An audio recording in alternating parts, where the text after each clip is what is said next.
Hi everybody, thank you for joining me. This is Living Divinity. I'm going to do the Akashic Tarot reading today. This one's going to be a long one, I think. Not extremely long, but got some things to go over with you.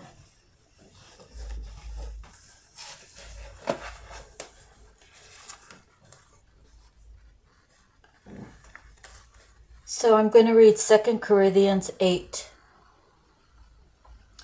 through 8:1 through 8:15. And now, brothers, we want you to know about the grace of God And now, brothers, we want you to know about the grace that God has given to Macedonian churches. Out of the most severe trial, their overflowing joy and their extreme poverty welled up in rich generosity. For I testify that they gave as much as they were able, and even beyond their ability, entirely on their own.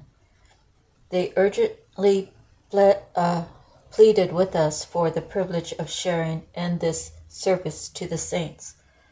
And they did not do as we expected, but they gave themselves first to the Lord and then to us, in keeping with God's will. So we urged Titus, since he had earlier made a beginning, to bring also to completion this act of grace on your part. But just as you excel in everything, in faith and speech and knowledge, in complete earnestness, and in your love for us, see that you also excel in the grace of giving. I am not commanding you, but I want to test the sincerity of your love by comparing it with the earnestness of others. For you know the grace of our Lord Jesus Christ, that though he was rich, yet for your sakes he became poor, so that you through his poverty might become rich. And here's my advice about what is best for you in this matter. Last year you were the first not only to give, but also to have the desire to do so. Now finish the work so that your eager willingness to do it may be matched by your completion of it according to your means. For if the willingness is there, the gift is acceptable, according to what one has, not according to what he does not have.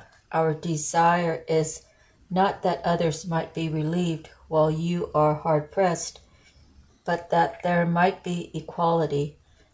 At the present time, your plenty will supply what they need, so that in turn their plenty will supply what you need.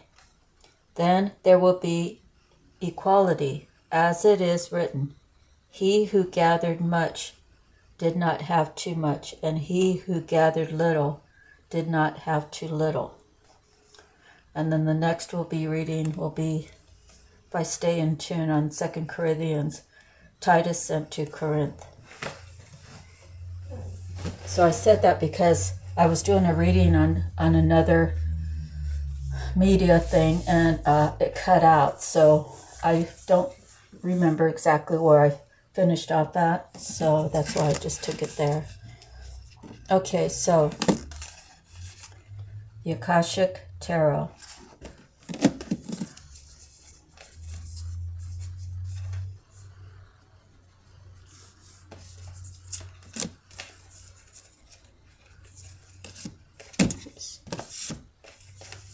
So the odd ones, the ones that didn't reach 4, was the Forces, the King of Forces, and the 6 of Forces. So I'm going to read a little bit out of those two.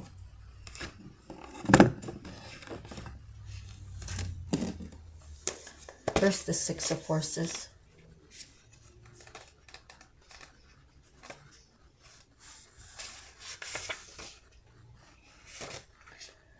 With a deep breath, fill every part of your being with the energy of a great waterfall.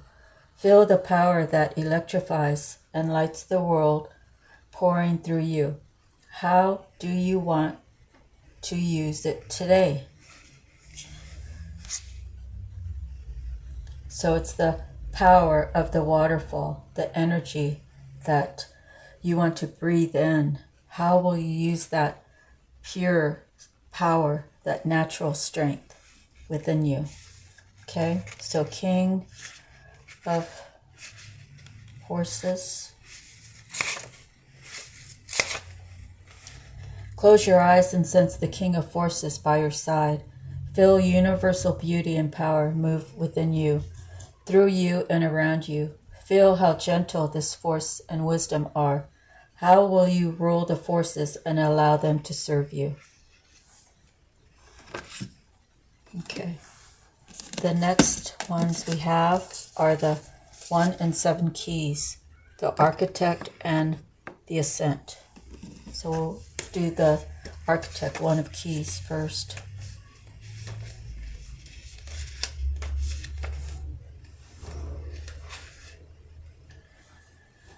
Close your eyes, take a relaxing breath, and move deeply into the authority and confidence that come from your eternal truth. You are in easy command. Feel your talents and power stir within you as you design the destiny you seek.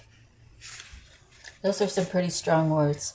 I think whoever wrote this book, let's see, Sharon Ann Klinger and Sandra Ann Taylor, they really did a wonderful job on this deck of the guidebook.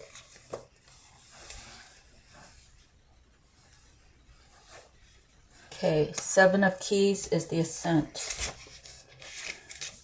There is a goal high above you, and you have to climb a steep hill to get there. Close your eyes and feel filled with energy and enthusiasm for this goal.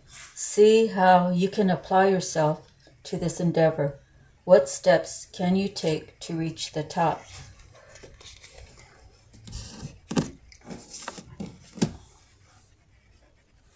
So this area where I live, we have I've actually been to 3 hiking spots, but I know there's more. One was inland, and once you got to the top, you can see the Pacific Ocean. And it was not really a winding road, but a little bit windy and a little bit not steep, but you had to get high on top of the mountain. And so that was about a 40-minute walk. And then there's one in Pismo Beach, which used to be the clam capital of the world. It's all been fished out, so now it's rebuilding they're rebuilding their clam population, and you're actually able to go clamming again. And there's one that was just completed in the past, say like 5 years or something, and that one was windy, and of course you get to the top and you see the view of Five City area. And then here near my house is what's it called? Point Cell, and that one you can go up this really steep area, which is, I couldn't tell you how high it is, but if you walked around the winding road, it's about a 40-minute walk. So if you're able to go up the steepness, you can cut out 40 minutes. But wow, when you get to the top of that steepness, you're kind of cooped out. So I've done that walk 3 times, and I want to do it again, but my dog he's 11 now, and I don't want to push him too hard. So, all right, so let me continue. Just thought I'd share that with you. That hiking's a good way to spiritually, get you grounded, get you fresh air, sunlight.